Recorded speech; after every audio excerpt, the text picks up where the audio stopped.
Le digo que parte de la discusión sustancial de este día radica en el tema del retorno a clases que fue anunciado ayer por el secretario de Educación Pública, Esteban Moctezuma Barragán, quien, como lo he dicho, es un político que formó parte del equipo de Colosio, luego con Ernesto Zedillo fue secretario de Gobernación, secretario de Educación Pública y participó en la campaña de Francisco Labastida Ochoa.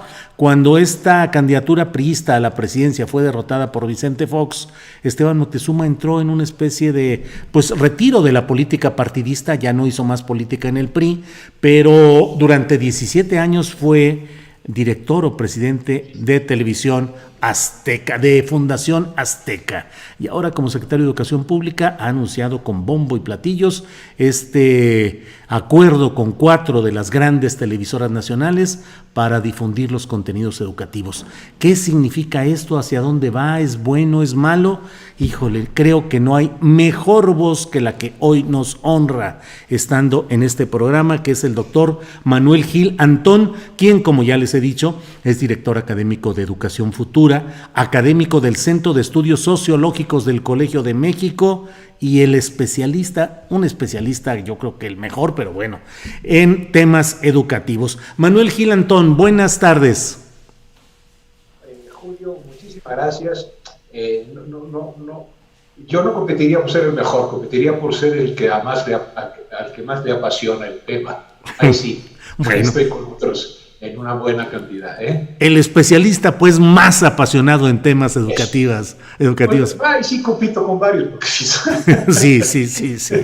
Pero sí, ahí se juega mucho del destino del país. Claro, Manuel.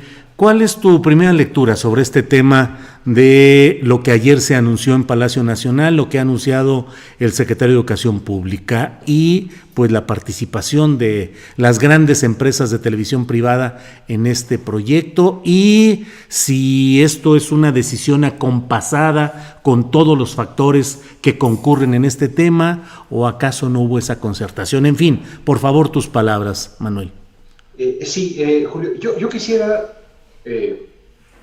iniciar diciendo que lo que vimos ayer en la mañana fue una de las más penosas lecciones de ignorancia pedagógica que yo he visto en toda mi vida. La más elemental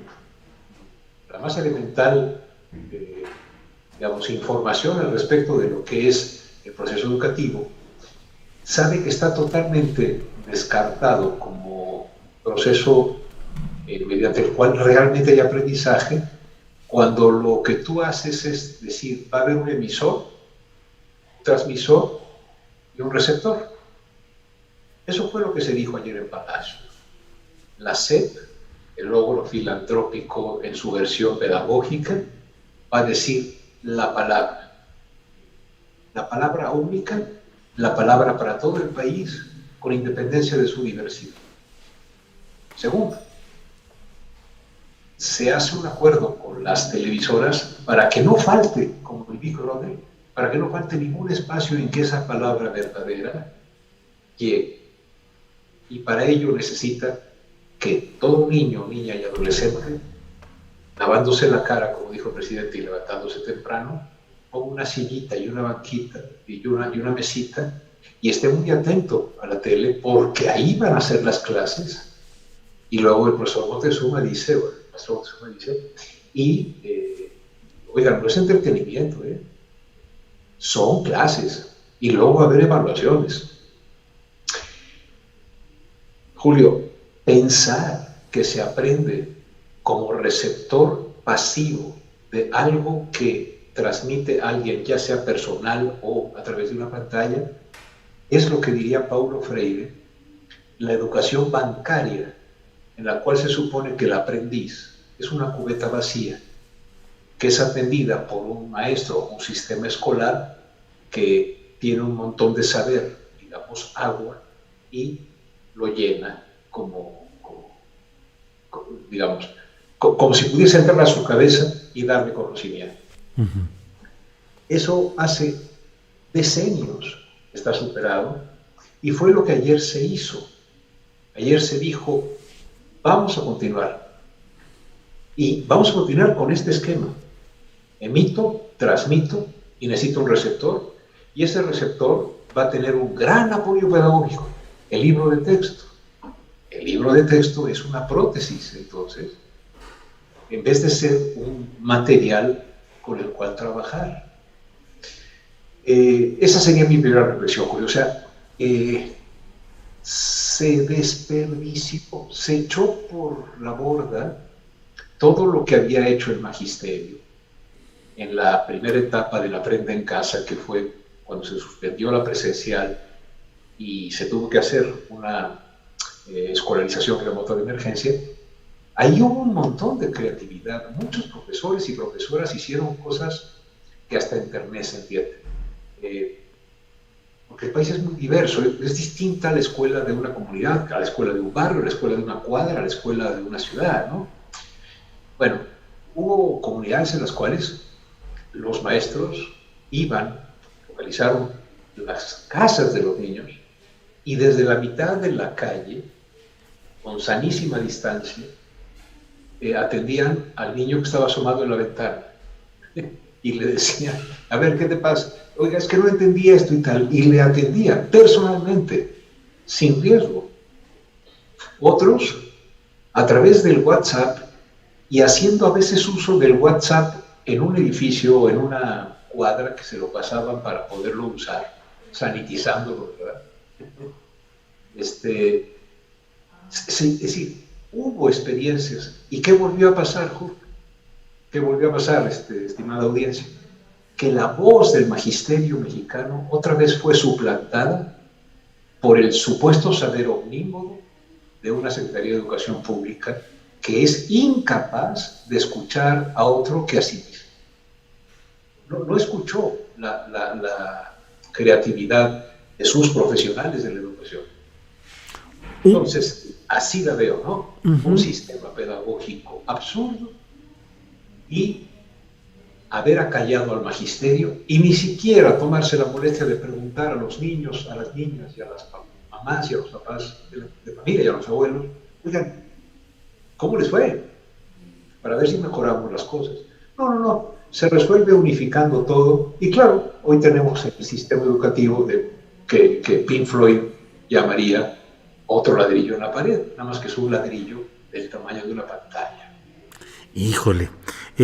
Manuel Gil Antón, ¿sabes si hubo algún tipo de consulta con los especialistas en educación? Pienso en ti, pienso, como tú has dicho, en muchos otros apasionados. Es decir, antes de dar este paso, ¿hubo alguna forma de tratar de discutir y analizar todos estos temas con la comunidad involucrada?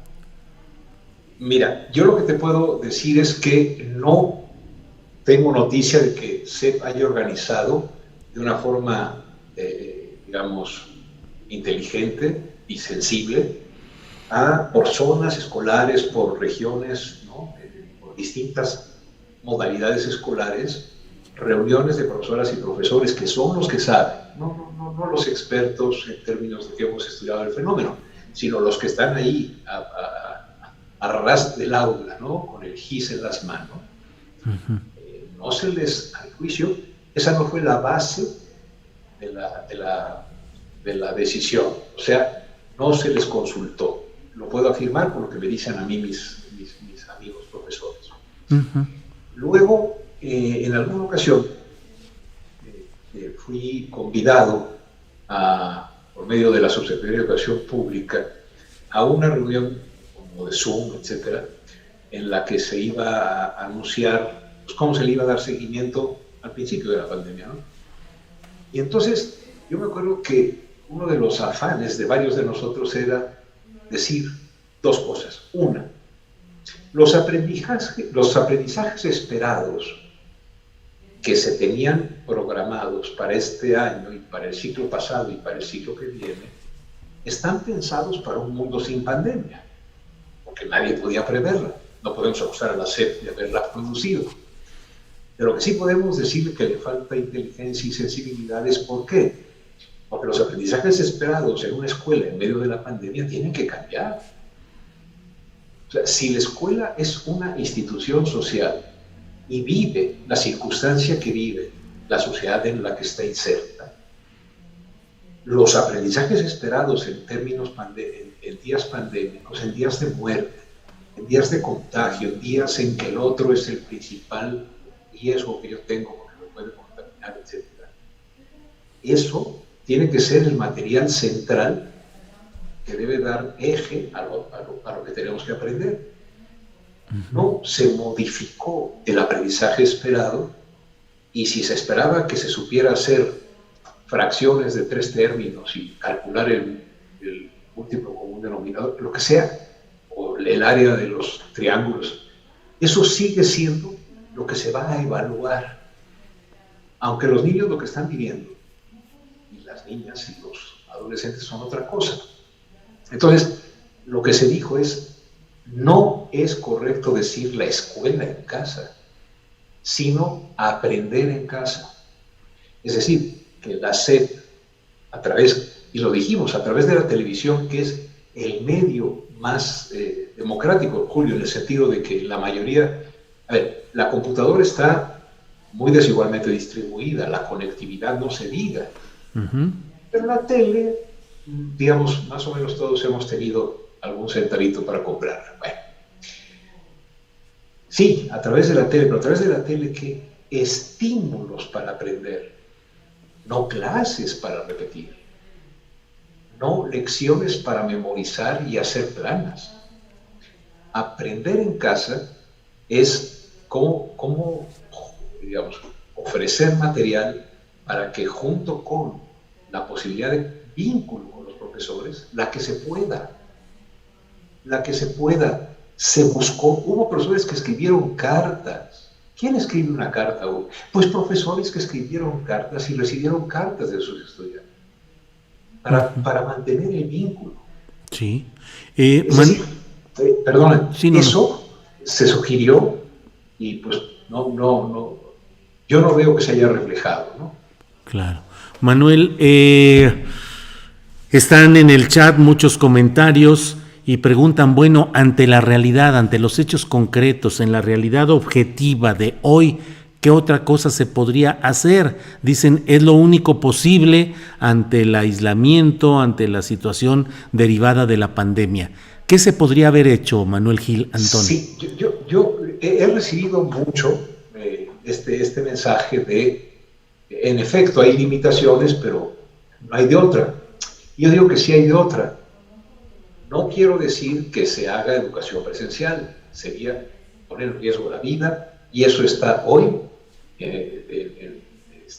es imposible. Pero lo que sí se pudo haber hecho es, usando la tele, ¿no? Usando la tele, ya después la manera en cómo se organizó de la tele es otro tema, pero utilizando la tele como el medio más extenso, haber solicitado al magisterio mexicano que generara un proyecto educativo en la pandemia que se reflejara en los contenidos que van a ser vertidos a través de la televisión y que suscitaran la posibilidad de una reflexión sobre lo que estamos viviendo. Es decir, yo no critico, porque sería absurdo decir, vámonos a morir en las aulas. No, perdón, no, de ninguna manera. Porque también los profesores tienen que cuidarse, las profesoras tienen que cuidarse, etc. Pero no se recuperó la experiencia. Mi crítica es, ante la institución pública, no es que haya decidido usar la tele, sino que el contenido de la televisión y la concepción de lo que va a ser la televisión como la enseñante podía haberse modificado, todavía creo que puede modificarse, si se escuchan las experiencias de profesoras y de profesores, si se atiende a las mamás que lo que dijeron es, ¿saben qué? No estoy pudiendo con la casa, la chamba y además ser profesora. Es decir, no hubo 5 meses para pensar los proyectos. Usando la tele y el radio y las radios comunitarias y el mimeógrafo y las cartas. O sea, yo no digo rómpase la sana distancia, sino si nuestra única alternativa, o la más general, es la televisión, que no predomine el medio como la solución, sino que el medio sea eso, un medio a través del cual el contenido que llegue suscite aprendizaje y para que suceda implique el vínculo posible con el magisterio. Uh-huh. La educación es el resultado del vínculo entre profesores, profesoras, niños, niñas, y luego entre ellos. Claro. Y Manuel, sí se podía. sí, Manuel, ¿es probable que esto reactive la movilización o la protesta de profesores? Ya la sección 22 del CENTE ha dicho que se busca privatizar, impulsar el proceso de privatización de la educación, que se busca desplazar a los profesores de su ejercicio docente. En fin, ¿crees que vuelva a haber un choque entre estas posiciones? Me gustaría, Julio, decirte que, aunque no te va a gustar mi respuesta, y que prefiero ser historiador que profeta. Bueno, pues sí, claro, desde luego. Todos, pero no me rajo. Uh-huh. Mira, la forma es fondo. Ayer, cuando se anuncia el proyecto educativo de este país para enfrentar la pandemia, no hay en el podio un solo profesor ni una profesora. Están el presidente, su secretario de Educación y los 4 concesionarios de las cadenas más poderosas de la televisión. No los dueños, ¿eh? Uh-huh. No hay dueños del espacio radio, tú lo sabes mejor que yo. Uh-huh. Es una concesión. Entonces, desde ahí hay una exclusión del magisterio. No hubo un profesor que tomara la palabra para que dijera cuál era el reto educativo del país. No hubo, no se previó, sino lo que hubo fue la foto del presidente, el secretario, y el señor Azcárraga, y el hijo del señor Salinas, y los otros señores que, perdón, no recuerdo sus nombres, muy respetables todos ellos, pero no fue la presentación de un proyecto educativo, fue la presentación de una alianza para tener un medio de transmisión de un proyecto educativo que no está generando el magisterio. Entonces, en la medida en la cual al magisterio se le excluya, pues sectores del magisterio van a decir, perdónenme, la materia de trabajo es mía. Uh-huh. Entonces, si esto significa o no privatización, podemos discutirlo. Pero lo que sí afirmo es que yo creo que no va a quedarse el magisterio sin opinar y sin moverse ante esta gran exclusión que se hizo.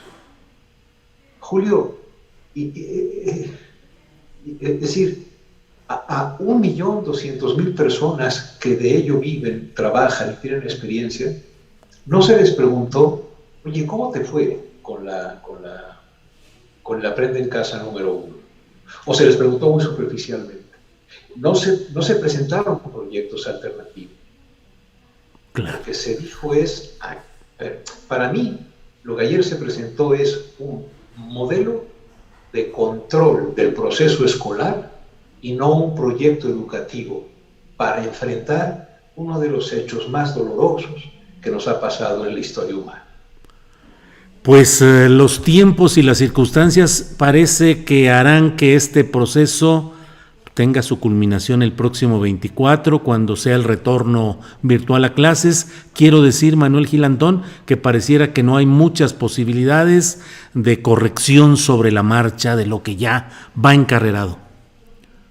Sí, da la impresión de que se han puesto ya ya se han puesto las decisiones fundamentales en un lado. Uh-huh. Entonces nos toca igual que en el sexenio anterior. En el sexenio anterior no se tomó en cuenta la voz de los profesores y se les acusó de todos los males. Ahora se les sigue negando la voz para poder proponer qué hacer en una situación pandémica usando la tele, ¿eh? Uh-huh. Por favor, no se descarte esta crítica porque se suponga que Manuel Gil está diciendo que no hay que usar la tele o la radio. No. El problema no es el medio, sino cómo usas el medio. Si te clavas en el medio, y decides adorar al martillo, a todo le vas a ver cabeza de clavo. Claro. Entonces, se fetichizó el medio, el alcanzar a todos. Oiga, ¿y con qué contenido? Ahora, luego vemos. ¿Cómo que luego vemos? Oiga, ¿y con qué estructura? ¿Cómo se va? El niño va a ver la tele, está bien, algún estímulo tendrá. ¿Cómo lo va a compartir? ¿Con quién? ¿Cuál va a ser la influencia? ¿Cómo va a entrar el profe, la profa? ¿Qué diversidad podemos? En algunos casos hay computadoras, en otros hay WhatsApps.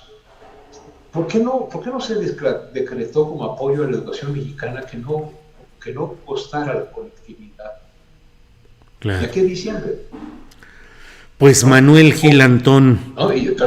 Sí, y muchas gracias, Julio. No. Quiero decir es, sí, adelante. No estoy proponiendo algo que pusiera en peligro la vida, y soy consciente de las limitaciones. Soy muy consciente. Lo que he escuchado de mis colegas profesores, a los que considero realmente las personas que saben, y todo el esfuerzo que hicimos para generar modalidades, para seguir vinculados, van a ser desplazadas por 4.555 programas que se van a hacer. Es decir, solamente vamos a ser nosotros los que vamos a tomar las fotos o pedir a los papás que tomen las fotos de las evidencias que vamos a enviar a las autoridades. Ese es el papel del magisterio.